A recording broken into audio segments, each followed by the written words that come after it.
All right, fellow fanatics, and welcome to the Shark is Broken fan page. And today we're really, and I always say that we have a great special guest today.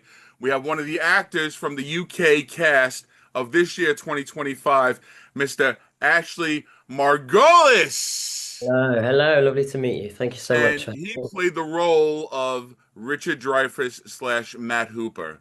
And they just ended their run in May, I believe, right, Ashley? Yeah, the end of May. Yeah. Welcome, sir. Thank you for coming here.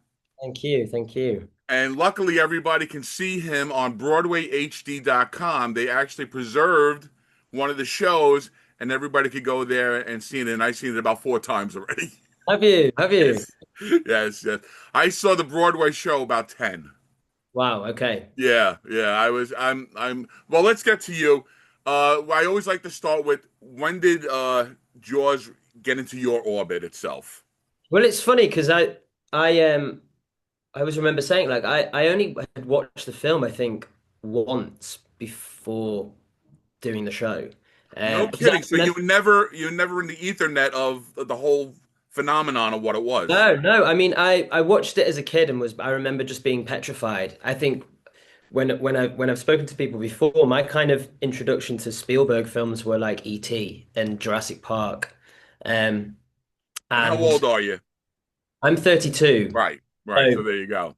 yeah, so Jaws was a bit before that. And I remember being young and watching it and being petrified. And then I didn't really, to be honest, I didn't watch it again properly until the night before our first rehearsal. Wow. Yeah, yeah. Holy cow. And obviously, it's like watching it now as an adult as well was amazing because obviously I then had this other kind of exposure to what went on behind the scenes and everything, and like, really understanding the kind of the way that Jaws transformed cinema.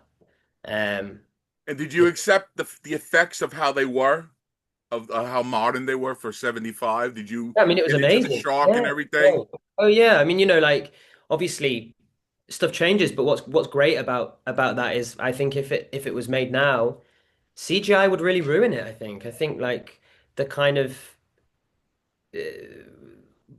realistic kind of flaws, of some of the, the shark mechanics and all of that, I think really help the film. Yes. You know, I think it makes it what it is. Have you So, seen have you seen Deep Blue Sea?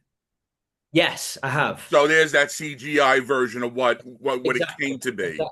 And I think, it's yeah, so Jaws itself was a real kind of like I haven't seen that film. I haven't seen it that much. I mean, it's always been one of those that's been like on in the background that I might have seen like clips of, you know, definitely was aware of like the Indianapolis scene and, um yeah, so it was kind of one of those where I was kind of very much going into this production kind of not super aware of the film. Right? And I'm sure there's things that you've seen other movies and stuff. There's always been a Jaws reference, too. Yeah, of course. You Of course. know? And music, everything, like I completely understand it. And like obviously I've seen documentaries about Spielberg before and John Williams and all of this and Robert Shaw and so you see clips and you have a thing, but it was one of those where yeah, I just hadn't seen that much of it. Now, did you get to see the first UK cast do it? The first No. run? So Okay. I remember when when the audition came around for this, I got sent the script. And on the email, it just said the shark is broken. And I was like, I'm so aware of that. I remember when it was on, I remember there being a buzz about it. I was working at the time, and I remember people saying, "Oh, you've got to try and see it while it's in town." And I just, for whatever reason, never got around to it. So I was very much aware of the show, but again, I hadn't seen it. I Mm. didn't know what it was. And so again, yeah, like reading the script blind was really nice. And how were you approached for the audition itself? Did it come to you, or was it Yeah, an yeah, open? through my agent, and I think they approached my agent with the script and asked if I was interested in meeting for it. And I read it and was like, hell yeah, it's a great play. I loved it. I was really interested in obviously in Ian's um kind of. desire to write it. Um, and I was really interested and intrigued by it. And I thought, you know, we all love these stories of these kind of fly on the wall, kind of exposing things of people. And I thought it was a fascinating um, play. So I was Mhm. really intrigued. Especially so claustrophobic you guys are too, within, what, like Yeah. 6 by 5, 6 by 10, Yeah, I mean scenes it's too. yeah, it's a small boat, and like again, I remember when we started rehearsals, Duncan, who designed the Duncan boat, Henderson, yeah. yeah, we had the rehearsal boat, which was their original Edinburgh set. So the original boat that he built for Edinburgh turned into kind of the rehearsal piece. Oh, And I okay. remember when they built that in the rehearsal room on day one, me and Dan Friedenberg, who played Shido, obviously didn't know the show or anything, and we stood on it and we were like, "Oh, whoa, it is small! Like it is small." Yeah, yeah. And there really is like no space on it. So when there's three of you on there, it's a lot. Um, so yeah, it was kind of Can I ask very you, very were there other claustrophobic. people vying for the role also, or were you the guy? I don't really know. I don't really know. It kind of happened quite quickly. I met for it one week and then like yeah, a couple of weeks later, I got offered it and sort of I'd toured Oh, before. great. Never been on I've never been on a tour. And I'd only done like I've done more TV and film. So I've only done like two theatre jobs before this, um, both in London. So it was kind of one of those where I thought it's an experience that I probably won't get that often, especially with a show that I think so many people couldn't see it when it was first on here or couldn't see it when it was on Broadway. I Right. just thought, it will be a great thing for us to take a show to so many other Right, people. you guys went on tour. You were like a rock band. Yeah, we were like a week in each city. We were Yeah. doing 8 shows a week in each city. We went all over the UK, Ireland. We finished in Dublin. Yeah, we went everywhere. And how did you approach doing Dreyfuss itself? Any research on him other than trying to get Yeah, his voice wise and the way his yeah. chirps were? I kind of like the big thing was I sort of approach it like any other in that I didn't want to just do an impression because I think when you just try and impersonate someone, there's a different kind of it becomes a different thing. Like it's Mhm. not acting in the same way. It's a parody. Yeah. And so with this, what's beautiful about it is the real character. Like you're wanting to see all of their vulnerabilities on this boat for 90 minutes where they're talking about such human things and they're connecting and they're really looking at themselves and offering that to each other. So in the same way as any other role, like for me, the most important thing was the truth of it and playing a real person, and but with that is also like this crazy thing where he's the only one who's still alive. There's so much reference of Richard Dreyfuss. I mean, I've loved his films. But for this, my main approach was seeing everything before. So everything before 75. Because I didn't need to see And you only Jaws. really had two things. You had Duddy Kravitz and you had American Graffiti, Yeah, yeah. you And know? then a lot of interviews with him. So I Right, watched right, right. Abbott's show and things where a lot of the pieces of the script that I say as Dreyfuss in there are taken from real interviews and things. So there's real footage of him, talking about his upbringing and Shakespeare and his family. And so I just wanted to watch enough of him without having the kind of knowledge of what Jaws was, because when they were filming it, they didn't know. And I just, for me, it was more about, yeah, trying to get around performance and just, I think the main thing was energy, right? Like it's quite an energetic role, and it was nice to try and get the laugh. I think that's always just another thing that he's got a very specific laugh. Yeah, yeah, that's the key. When He I kills first it. when I first met him, I met him at a Comic Con, and I was like the first guy online to do like a photo with him. and I said, first thing I came up to him, I said, "Thank you for coming back out of desperation." And I got the Dreyfuss laugh out of it. I said, "That's it. I'm sad. I don't, I don't need to hear anything else." And Yeah, he's a very warm guy. Listen, as he got older, he got a little cantankerous, and he became the person that he is now. yeah, But yeah, he's just amazing. I went to Martha's Vineyard for the 50th anniversary, yeah, and I got to experience all that, and it was incredible, and got to meet him again, and thank yeah. God, like I said, he was there for it. Yeah, I mean, it's amazing. Yeah, so it was, and that was one thing I was, very grateful. A lot of people were saying like the laugh was amazing. So, I think that was just it was nice. But yeah, I think my approach was, and also I sort of grew his beard, and I have I had like long hair before the show, and I cut it all and dyed my hair, Oh, so and that was all you. That wasn't a yeah, wig. that was all me. I mean, Oh, it's good. Yeah, still a yeah, little bit yeah. on now. But yeah, I really wanted to try and do it. I'd never like grown a full beard before, and it's very, you can wear wigs and like fake beards and stuff. And Yeah. I was like, Bright Brightman had to do that. yeah, I was like, no, I want to do it. I'm going to do it. And Yeah. so we, really tried to match him in A appearance. Alex started off doing the character as Dreyfuss coming on coked up.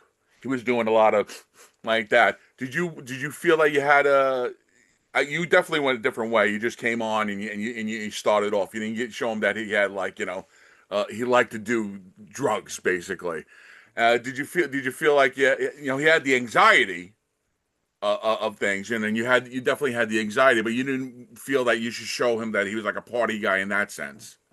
Yeah, I just because I think everyone has different approaches. I mean, I'll start by I'd never I haven't seen anyone else's iteration of it or Right. anything. And me, you know, our production was very much an approach of, Martha, who was our director on the tour, was like, what's been done before has been done. Like it's great, it's whole, it is what it is, but It's a this is clean slate now. it's an opportunity for us to kind of explore different things and find new things with a production, as well as it being the 50th anniversary. My main thing was what's the sole purpose of bringing it back? When you want to revive productions, it's hopefully to kind of explore new avenues as well that can kind of unlock different things that maybe hadn't been unlocked before, or just steered in a different way, or find new routes through things. And I think what was really refreshing for us was we definitely didn't feel anything of like it has to be this way, or Right, we're right, going to right. set rule of you're going to stand here and you're going to do Right, the it would have line been a like carbon copy. yeah, and Yeah. and and that to me wouldn't have been interesting, like Right, as an right. actor. Oh, Um, definitely. Like I said, people who are gonna and again, it's on BroadwayHD.com. You get to see The Shark is Broken. Who hasn't seen it will enjoy it, and who hasn't have seen it will like it for the way it is now also. yeah, yeah, Like you say, you get like reading the book. The book is not the movie, yeah, you know? absolutely. And so whilst he was a party boy, and obviously was doing a lot of drugs and all of that. I just felt that wasn't necessarily like integral to show everything of who he is immediately, and Right? like You'd have to bring it to the forefront. no, because I think it's known and we talk Yeah. about it in the play anyway. I think the Right. more interesting thing is actually the reality of those moments that we see them. What are they? How are they feeling? And there's definitely anxiety, and there's definitely like elements of kind of on a come down or whatever it is. But ultimately, I was like, no, especially at the start of the show, you want to feel like the journey can go somewhere. And so starting quite high energy and like in a place of, oh, this is new for the audience, especially, it's like, oh, we're seeing something new that we've not seen, or, Right. places for it to go. Whereas I think for me, if I started in a place of like depression You came or in like miserable. miserable, it would feel like, oh, there's, oh, what's the story here? What we doing? I Yeah. think it's more, yeah, interesting for me to kind of, yeah, really like. Did Ian come in with the mustache, or did he grow it in as Yeah, you guys went along? you did. No, I mean, like honestly, on our final show in Dublin, he shaved it off, and I had never seen his face without it. Right.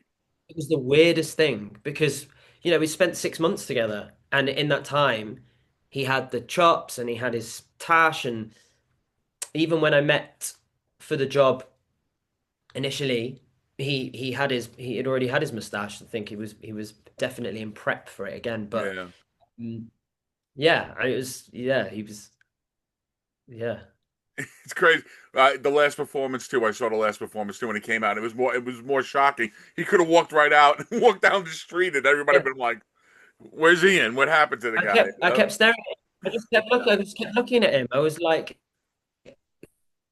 completely like dumbfounded by him. And also like weird more like his dad without his mustache. We were mad because Robert playing Quinn. So it was, yeah, that was kind of crazy. What my highlights with yours? The shot papery game is fantastic. It always is. Did you always win every night? Did you guys play it legit? He played legit, and if ever it went wrong, Ian would get annoyed. I think he was such a competitive man within the game as well. Um, it was very rarely went wrong. To be honest, we actually got quite good at shove halfpenny. Mm-hmm. Um, And yeah, but we played everything for real, like we even had I mean, it's crazy. Like the coins that we had, they were from 1974. They were 1974 quarters. Wow. It is wild. Like Graham, who I think he was helping Duncan source all of the kind of props and everything for the, literally all over the boat. There was just stuff from Martha's Vineyard, even down to the matchboxes. They were from the hotel there, and it's crazy. So yeah, with the quarters we were playing with were, and even the card game we played that for real. You know, some nights it wasn't the two of hearts and the I can't remember what he says, but whatever we had out. Sometimes if they weren't the right cards, he would say the real ones because we were Yeah, playing. I right. You still had you had to keep going. Yeah, I still never really understood the game, but yeah, it was yeah. But Shove Halfpenny, yeah, we played and it was good. And uh, when Alex would do the last sentence before Ian came on Yeah. Broadway, he always got drowned out by Ian coming onto the thing. Did you get your line out, or did you have the same thing, the roar of people applauding Ian coming onto the I stage? mean, And that line's a great line about Protestants. yeah, It's a great line. I think British audiences are probably a bit different. I mean, we'd heard like I think I don't know in America, but we'd heard that on Broadway, like whenever all of them came on, they all got like a round of applause, like Yes, most. yes. Every time someone did come on, yeah. But Yeah, he got the thunderous, and that's a great ending for you before uh yeah, Ian comes on. And it's hilarious. The last performance, Alex gave the audience the finger. He I gave the really bird. brilliant. Yeah, no, it was very different. I think like I think there was only maybe one night where when the play started, there was like applause. We'd get like whoops and cheers before the show, especially when the music started. It's a But great soundtrack, isn't it? In the beginning, yeah, yeah, it's right? It great. really gets you in the mood, It does, especially with the shark fin coming going across. back and forth. Now, let me But ask you too. Now, you guys are going from town to town. Did they have to make the orca specs to the stage itself? Like, was it pretty much the same size stage you were playing it in? was, it was mainly the same. I mean, some stages were bigger, some were smaller, but it always fit. It was Oh, like, the theaters that we went to, they'd they'd made sure that they were big enough and wide enough for them. We played to some really big places with, lots of seats, um, and some smaller ones, but all the theaters, yeah, everything fit. So there was nothing that was ever like lost. Um, and yeah, they were just rebuilding it every week. So, we'd get in on a Monday, they'd build it, and then on the Saturday night they'd take it down, and then it went away on the Saturday to the next venue, and that was their thing.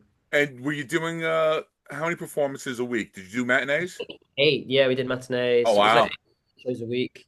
Some were maybe slightly less depending on where we were in the country, but on the whole, yeah, we were really we did a lot of shows. Did you do Um, all your shows? I did all my shows. I know Ian had Ian had to cancel one, right? Yeah, Ian had I think he had maybe 2 shows off or 3. And the one of them was right before you shot the show. I think it was. Yeah. Yeah, I mean, the thing is, it's intense, and sometimes, voices you have to preserve. I think one of the reasons, you know, it, there's a lot of kind of stigma on actors taking time off work, but like, we get ill, and it's not beneficial to, for him, especially for any of us, because there's only 3 of us in it. Right. If anyone felt ill, we were like, look, if you don't take off, then you're at risk of missing a week, or you're at risk of missing 2 weeks. And so the most important thing is preserving your health. And you had an And understudy for the. yeah, so And yeah, how so did that work out? he was amazing. Owen was great. It was so nice. And what was really lovely is, so we had Owen understudied Ian, and then Adam understudied me and Dan. He did Scheider and Dreyfuss. And um, what was really lovely was that they both got shows and we got to work together. So, we did every show you do an understudy run where they get to go on. Just in case, Just in because for case. the So, like, blocking and everything. yeah. So at the beginning, I did a show with Owen playing Ian, playing Robert, and Adam playing Roy. And then Dan did one with Owen playing Ian, Robert, and then Adam playing Dreyfuss. So at least we got to watch it as well, which was really lovely. But then there was one show, I think it was in Plymouth, where both Ian and Dan were off. So I went on with both of the understudies. And that Wow. was great. It was amazing because it was a very different show. And that was what was always really exciting about it. And what was really lovely about what's great about live theatre is that every show is different. Yes. Every show is live and you're with those people, and that's what's great. So it was an amazing experience, and I'm really glad that Owen and Adam both got a handful of shows to show what they can do, because it's really hard traveling around the country thinking, oh, I might never get on.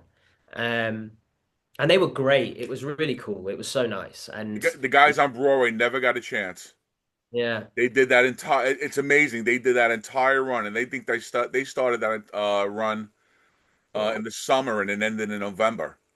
yeah, July through November too, and that was a lot of performances too. And that's I'm sure. And I was doing a lot of Wednesday matinees, and for me, after a while, I was like, oh, I hope I get to see somebody new, try to feel it out, yeah. and see how it worked out. It's funny. A couple of my friends that came to watch the show on the tour had seen it in London, and they both were like, they didn't see Ian, they saw his understudy, so they were really interested to see him because they'd only Oh ever wow!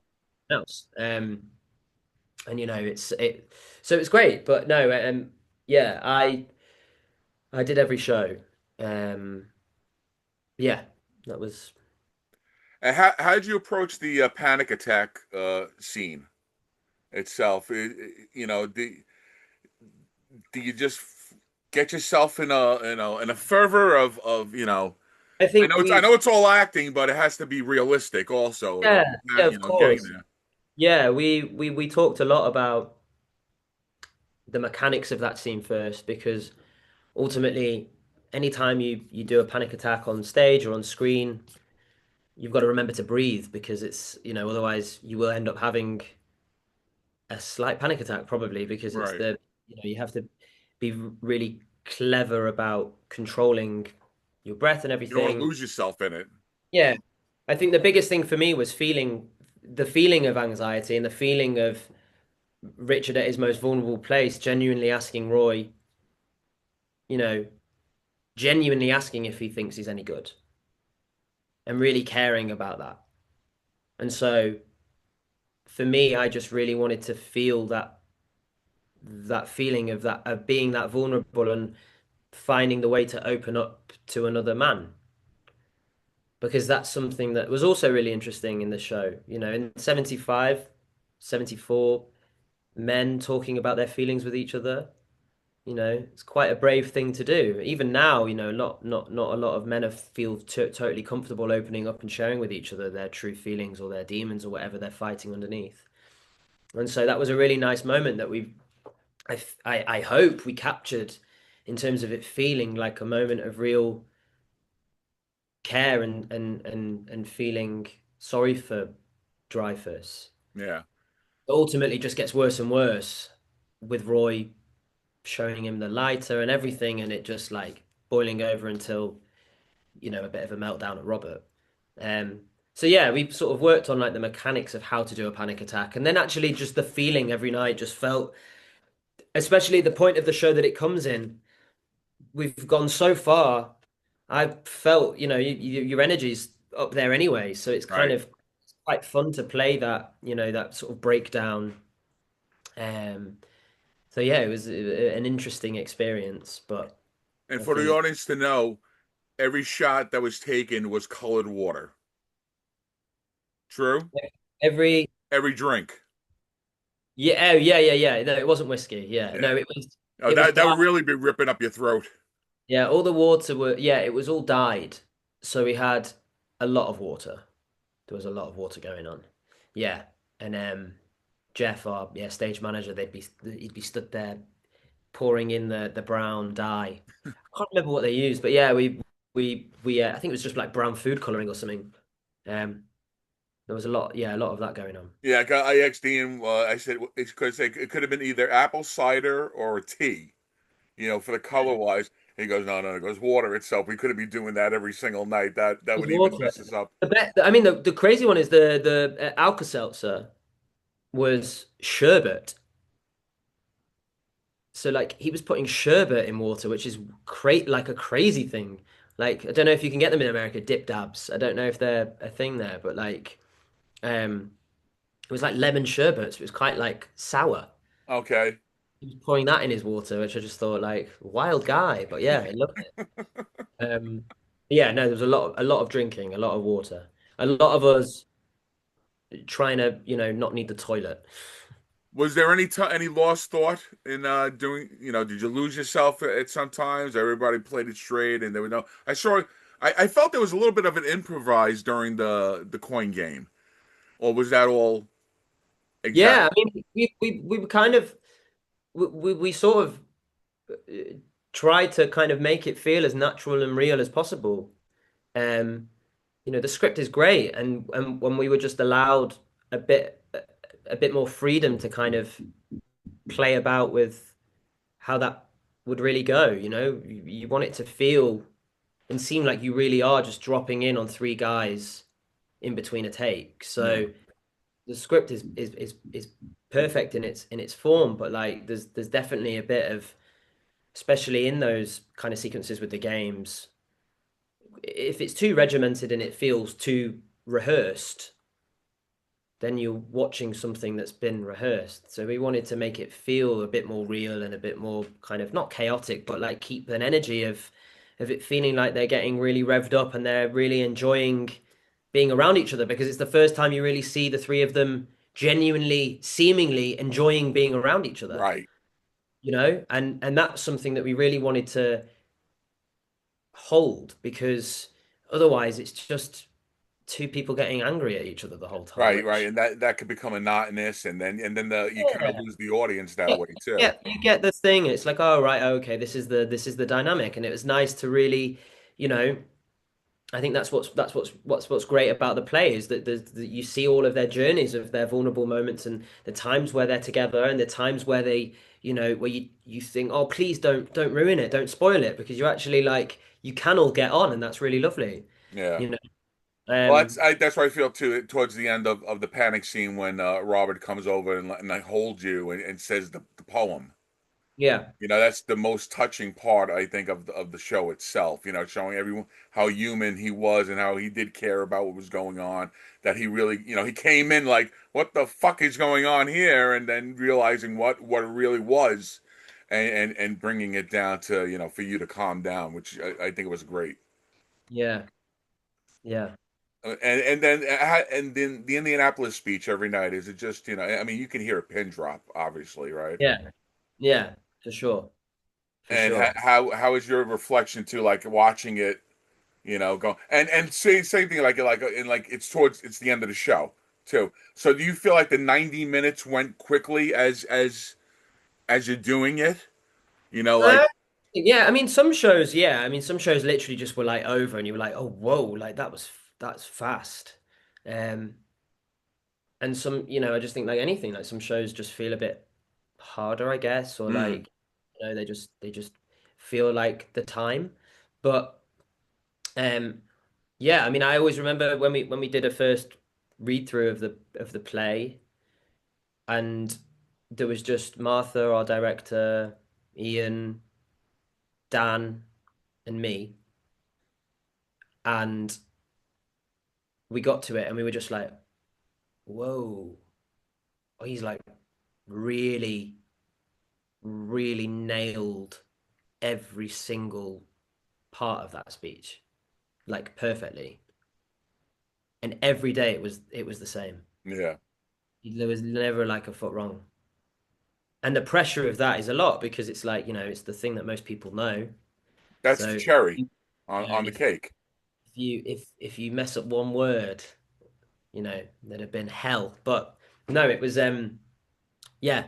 In truth, when we got to that moment at the end of the show, I think it was my first moment to be able to go, oh God, I don't have to say any more lines. It's You're like done.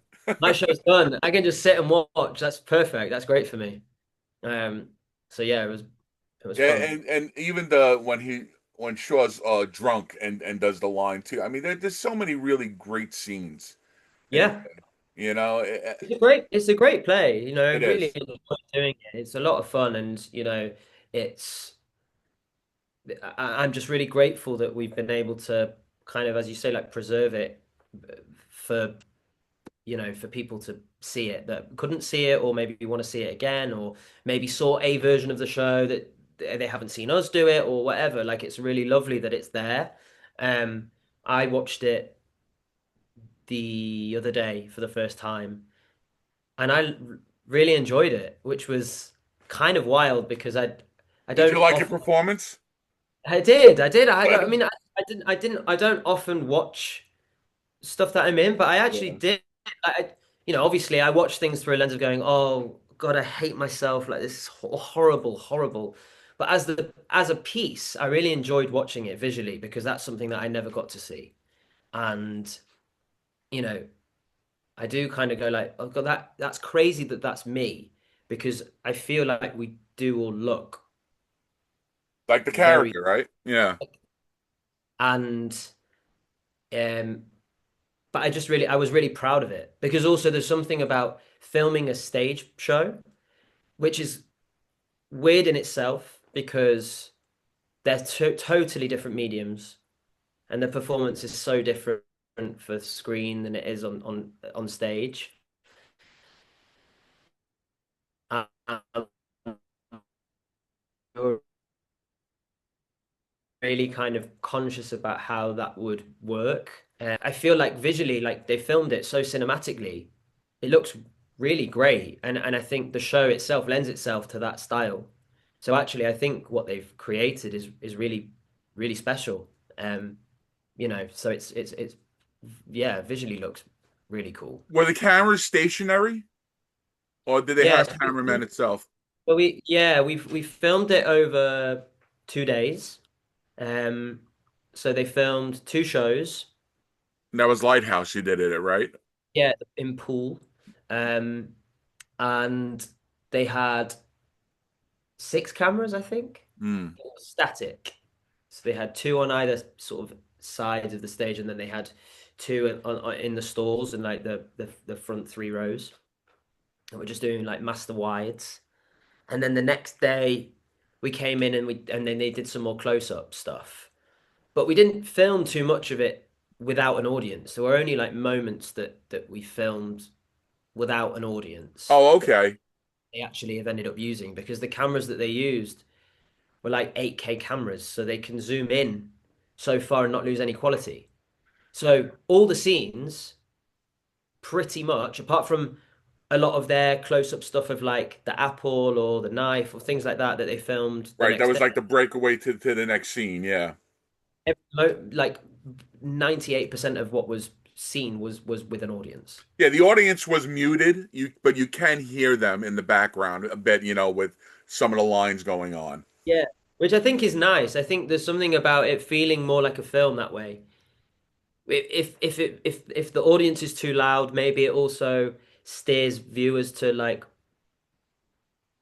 laugh at a certain time or whatever. I think what's nice about it kind of not feeling so raucous the whole time is that you can really zone in on it, Right. uh, which feels nice. Because I've gone to shows where you had the cougher Yes. or the mover, Yeah, yeah, and I'm 6'4", so then I'm too bad. I'm like the person behind you. God bless you. It's like what, and yeah, I try to crouch down as much as you can, but the theaters on yeah, Broadway are like from the 1800s. yeah. No, no, it was really good. Yeah, there was only a couple of phones that would go off. The greatest thing that we had happen was somewhere, um, obviously like the video at the back, the motion of the horizon moves all the time with the water. And we got to the end of the show one night and we were in the final scene. Suddenly we just heard this noise. We were like, what's happened? And someone had projectile vomited because Wow, they got seasick. which was crazy. But I admit, like in the storm, most nights I couldn't look at the horizon. If I looked at the horizon, I started to go like, ooh. If ever I caught the motion, or like when the boats bumped and we move, if I ever caught the motion, there were times where I had to really like, oh, this is so crazy that we're not moving because it feels so real. Yeah. Um, Nina did an incredible The job with the guys really. that played on Broadway when you did the Quint going out on holding on Ian holding on to, they played it seasick. Yeah. So Hooper was on the floor, like in a fetal position, and Roy was like this, and so it made it that you guys weren't observing what you guys were doing. You observed Shaw, the madness of him screaming, and there was no scream on Broadway, which was like another taking back of wow, he really is like so frustrated with what's going on, and he wants to get it done. You really felt the emotion with that, and I'm glad that he did that with your version. Yeah, it's yeah, we wanted to the sort of vulnerability of that. Um, we were kind of yeah. I think yeah, it was just a moment that was especially I think that was more between Roy and Robert. The two of them were really looking at each other through the glass. I think just my position on the stage made it look like I was looking at him, but really I was most of the time looking out in like a more anxious kind of state because of where we were going next, which was into the kind of towards the panic attack. Yeah, So yeah. like yeah, but we sort of watch him exit because I think as well, like yeah, it was really about holding the connection between all of us the whole time because it is the three of them against everything else, regardless of their how they're feeling about each other at a moment. That was one big thing that Martha kept saying to us, and I think was really important was connection. You know, because when we're together, it's great and it really holds. So it's nice to all feel like you're part of. Why is he leaving? What's all of that? But we're all in the space. So yeah, it was a real awareness of it, which is Right. And if it wasn't for Bruce being broken down, they would not have had that time together. That they just would have came in, they would have done yeah, their scenes, they would have had their time out of positioning of the cameras, yeah, and yeah, yeah, it would have been a whole different story yeah, compared to what it absolutely, was. absolutely, absolutely. Now, at every show, did you go out and sign for fans and meet? Yeah, that was what was crazy. I'd not, I've not had that so much before. That was like I got sent some really lovely memorabilia and every city that we went to, we people would had dressed up as characters or had made like bracelets for us or had posters that they wanted signing, like original Jaws books, or or memorabilia as well that they'd bought from the tour or that they'd had from other places. Like we had people that came with playbills from New York, um, that wanted them signed as well. I was lucky enough because it's a really well, it's amazing. I started out with the Facebook page kind of late in the game. Like I should Right. have done it from day one, and then all of a sudden I thought about it, and no one was doing it. So then I made the fan page, and I had about 250 people for about a little bit of a while. We're up to 2,500 now, Oh which is a wow. really big leap, you know. Yeah. And the viewing of when the Broadway HD announced that you guys were doing the screenings, I'm up to 100,000 views. People Wow. just so hopefully that reflects of people actually getting it Yeah. now and viewing I mean, it. You know, yeah. I'm sure it will, like, it's not going anywhere, so I think it will be there I'd and be people. permanent now. Yeah, for it. Yeah, so I think that's the plan of it. But it means that people can watch it whenever they want. But Which getting is really. back to the fans wise, I met so many people now through the UK. I have a couple of playbills that you signed. Oh, really? Oh, so Yeah, fun. yeah. Yeah, I mean that was the thing, that people had come from all over, and that was what was really nice about the show, was that you get to meet people that are genuinely interested in it, and really wanted to see it and wanted to meet you. I mean, some people that thought I like actually was Richard Dreyfuss, which is crazy. Someone did say to me, "Did it take you back to filming it?" And I thought, "Whoa, this is wild, but Right. amazing!" Like, amazing, because people really care, and for that period of time believed it, and that's special. And yeah, we met some wonderful people, some amazing fans all over. So What was the that craziest thing you signed? what was the craziest thing I signed?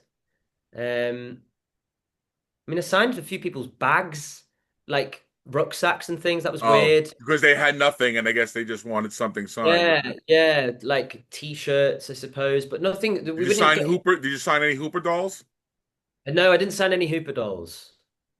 I got given a pair of the gloves that he wears in the film. That Oh, you can't okay. get them anywhere, apparently. And someone gave me a pair of those. Um, but yeah, no, it was more like, yeah, people, they just had anything Jaws related they were wanting signed. Um, but it was lovely. It was nice. We just and a few like Lego sets. I think there were a couple of Hooper dolls actually, but yeah, there wasn't anything crazy. I think Ian had to sign someone had a tattoo of Quint on their rib cage, and they got Ian to sign underneath it, and they were going to get that tattooed Yeah, yeah, onto it, yeah, which was that was crazy. yeah. Uh, A friend of mine, Nate, has a Let's Talk Jaws live podcast, and he got Ian to sign his leg. really, Yeah, I mean, we're nuts, man. We're nuts. uh, We are fanatical about this stuff. it's amazing. Yeah. My New York license plate is Jaws Oh, 75. You know, amazing. I have the Jaws on the poster on my leg.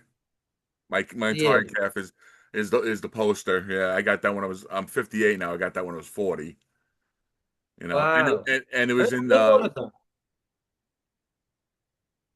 I'm sorry. I love all of that. I think Yeah, he's yeah. saying I love all of that. It's great that people, yeah, they really love the film, and it's great. Did you take any memorabilia for yourself? Do you have the shirt, or did you get the cup? Did you bring the cup home or anything?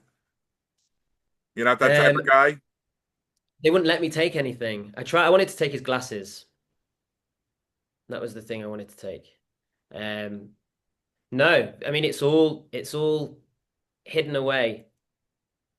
Well, they probably might do maybe a future. Well, now they leased it out, so Yeah, I saw another production of it in New Jersey in April, yeah, and when they opened up the curtain, they had a full orca yeah. Wow. hiding chair, and Wow. it rotated. It was Wow. insane. And this was like, this is like, Main Street Playhouse doing it, and it was on Broadway doing it. And I could not believe the dimensions of the ship. It was unbelievable. And then I saw like another one last week that they did it, and it was basically just the cabin. Yeah, yeah, yeah, I guess yeah. I guess is what you work with, what your budget is to what you work Yeah. with. No, totally. I mean, yeah, that's the thing. I mean, yeah, no, they've kept everything. They've kept everything, but you know, it's all preserved, so that's nice. I mean, yeah, I was trying to take. They got me a flashlight. I don't know if you remember from watching it, but I play with a kind of flashlight in the Yeah, first yeah, yeah, scene, and that's the original one from the film that they attach to the boy that's the light, yeah. Oh so wow. they can. So they got me that, and I wanted to keep that, and they were like, "That's the one thing that they have to get back." So that's like proper, you know, proper original Yeah, it's authentic. Yeah, for from. what it is. Wow. So Uh, now, what are you working on now? so I'm just finishing a play in London, which is like a new writing play called The Billionaire Inside Your Head, and it's all about a guy with intrusive thoughts and OCD.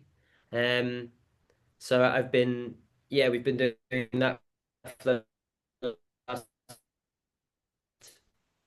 couple of months. I finished that on Saturday, and then I'm back out. I'm ready for whatever's next. I'm a free agent.